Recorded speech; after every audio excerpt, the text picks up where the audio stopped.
어제 청문회 하이라이트였다고 볼 수 있을 것 같은 대목이 있습니다. 대통령실 02-800-7070 번호에 대한 야당의 추궁이 이어졌습니다. 한번 보시죠. 수석 비서관 회의하다가 이렇게 다양한 사람들에게 전화를 직접 할 수 있는 사람, 저는 대통령밖에 안 떠오릅니다. 대통령 전화 받은 거 맞아요, 아니에요? 누구와 어떤 내용을 대화했는지 말씀드릴 수 없습니다. 대통령 전화 맞죠? 그건 말씀드리지 않겠습니다. 02-800-7070 이 전화 어디에 설치된 전화예요? 아는 바 없습니다. 외교 안보 분야 수석 보좌관 회의 그 회의실에 설치된 전화는 아닙니까? 제가 아는 바 없습니다. 네, 보신 것처럼 800-7070 이 번호 대통령 번호 아니냐라는 질문에 이종섭 전 장관도 또 임기훈 전 비서관도 말씀드릴 수 없다, 아는 바 없다는 입장인데요. 당시 대통령실 법률비서관이 이 번호에 전화를 받았던 국민의힘 주진우 의원도 밝힐 수 없다, 모른다 이런 취지로 답을 했습니다. 보고 오시죠. 밝힐 수 없으면 없다고 얘기하면 되는 거예요. 밝힐 수 있습니까? 1년 전에 43차 통화한 사람 1번 전화라고 하면 다 기억합니까? 프레임 씌워가지고 이게 마치 대통령 통화 아니냐 뭐 이런 식으로 말씀하시는 것 같은데. 네, 대통령 격려설이 나온 작년 7월 31일은요. 이종섭 당시 국방장관이 최상병 사건 이첩 보류를 지시하기 직전에 이 번호로 걸려온 대통령실 전화를 받았고 또 이 장관에 앞서 원희룡 장관, 조태용 국가안보실장, 주진우 당시 비서관에게 이 번호로 전화가 간 건 확인이 됐죠.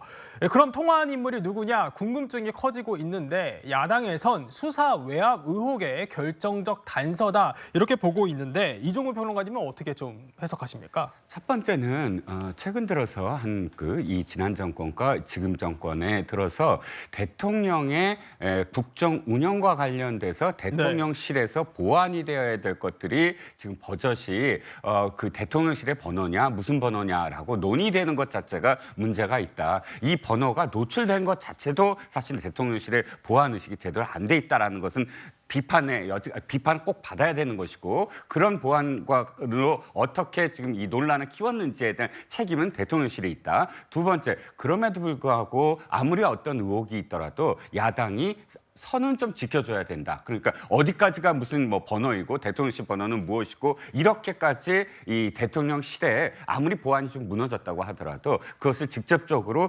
캐묻거나 또 이 정쟁으로 삼는 건 좀 문제가 있다라고 생각을 하고요. 기본적으로 표현이 수사 외압이다. 대통령실이나 국방부가 수사 외압을 했다라는 표현이 저는 적절하지는 않다고 생각합니다. 왜냐하면 이 수사는 예를 들어서 대통령실의 행안부 장관을 통해서 경찰의 수사, 최혜병 의혹과 관련해서 경찰의 수사에 압력을 넣었다 그러면 그건 정말로 큰일입니다. 왜냐하면 수사의 주체는 경찰이기 때문이죠. 예. 그런데 지금 군법과 관련돼서 문재인 정권 때 바꾼 건 뭐냐면 사망 사건과 그다음에 그런 성과 관련된 성 비위와 관련된 문제, 이 두 가지 문제는 군에게 수사할 권한을 주지 않았어요. 그러니까 경찰이 해야만 합니다. 그래서 군이 이 자료 조사 단계에서 이렇게 조사를 했습니다라고 이첩을 하면 경찰은 그거보다 더 확대해서 수사를 할 수가 있거나 그보다 축소해서 수사를 할 수 있거나 왜냐하면 수사의 권한은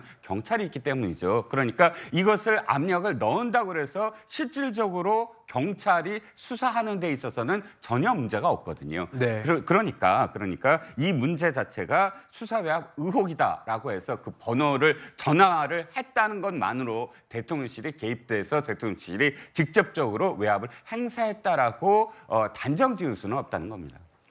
네, 이번 의혹의 키가 될 800-7070 이 번호 어제 청문회에서도 통화 기록만 확인이 됐을 뿐 더 나아가지는 못했습니다. 최 교수님, 야당에선요. 그러면 이 핵심인 대통령실까지 올라가기 위해선 국정조사가 필요하다 이렇게 주장을 하는데 어떻게 보십니까? 뭐 당연히 필요하죠. 왜냐하면 의혹이 있는 거고. 그리고 대통령실도 행정부 기관입니다. 행정부 기관에서 일반 전화번호를 공개 못하는 게 이해를 난 잘 모르겠어요. 네. 그게 왜 기밀이죠? 아니 뭐 대통령의 개인 번호든 아니면 무슨 비서관들의 개인 번호라면 모르겠어요.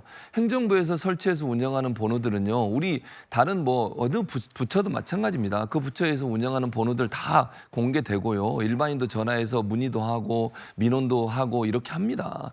근데 그런 번호가 이 번호가 왜 특별히 공개를 못하는 이유인지 제가 잘 모르겠고요. 기밀이란 말에 저는 동의할 수 없고요.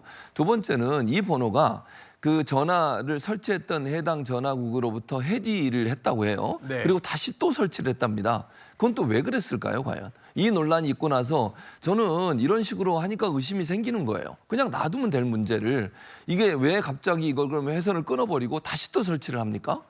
그건 어디 있는지도 모르고 누가 어느 부서에서 운영하는 전화번호인지도 모르고 이렇게까지 그게 왜 기밀인지도 모르겠고 저는 이런 식으로 하니까 의혹이 자꾸 커지는 거예요. 그냥 이게 어느 부처 예를 들면 대통령실 어느 부서에서 운영하는 전화번호다. 공개하면 되는 문제라고 생각합니다.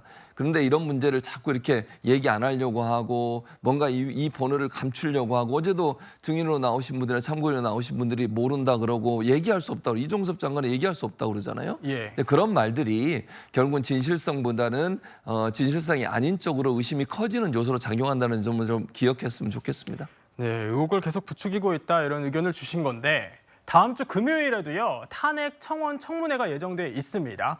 민주당 청문회도 하랴 또 그리고 전당대회도 있죠. 그래서 매우 바쁜 상황입니다. 주말에 제주와 인천 합동 연설회를 시작으로 민주당 전당대회도 막이 오르는데요. 이재명 전 대표 연임의 무게를 두면서 2년 전 77.8%의 득표율 넘을 수 있을 거냐 이걸 관전 포인트로 보는 것 같습니다. 김수민 평론가님, 경쟁자로 나선 김두관 전 의원은 사법 리스크를 거론하면서 추격을 하는 모습이에요. 어떻게 좀 보십니까? 네, 김두관 후보 같은 경우는 사법 리스크도 거론을 하고 있고 이재명 대표 일극 체제에 대해서 비판을 하고 있는 그런 상황인데 예. 예상보다 더 각을 세우는 그런 모습을 보여주고 있습니다. 이 부분이 이제 한편으로는 재미가 없을 뻔한 민주당의 레이스를 더 재밌을 수 있게 하는 그런 요소일 수는 있는데 다만 조금 한계가 있는 것은 김두관 후보가 원래 그런 입장이었던가 했을 때 네. 예전에 2023년 4월에 원내대표에 출마했을 때는 자신이 가장 친명이다 이런 쪽으로 이제 호소를 하는 그런 캠페인을 한 적도 있었거든요. 그런 부분은 좀 이제 괴리가 있다. 이 부분은 어떻게 그럼 김두관 후보가 그동안 생각이 바뀌었다면 왜 바뀌었는지 네. 이런 부분들을 좀 충실하게 설명할 필요는 있겠다라고 보여지고 그리고 이제 예전에 이재명 대표가 초선을 할 때 대표로서 초선을 할 때 77.77% 득표를 했는데 그때 상대가 박용진 당시 의원이었거든요. 근데 박용진 의원은 민주당 내에서도 굉장히 비주류 에 해당하는 의원이고 네. 김두관 전 의원 같은 경우는 그보다는 조금 더 주류에 가깝습니다. 뭐 친문계 지지라든지 이런 것들도 기대를 할 수 있기 때문에 그래서 그때보다는 이재명 후보 입장에서는 77.8%까지는 어렵지 않을까. 제가 예. 굳이 예측을 하라면 좀 그렇게 해보겠습니다. 그렇군요.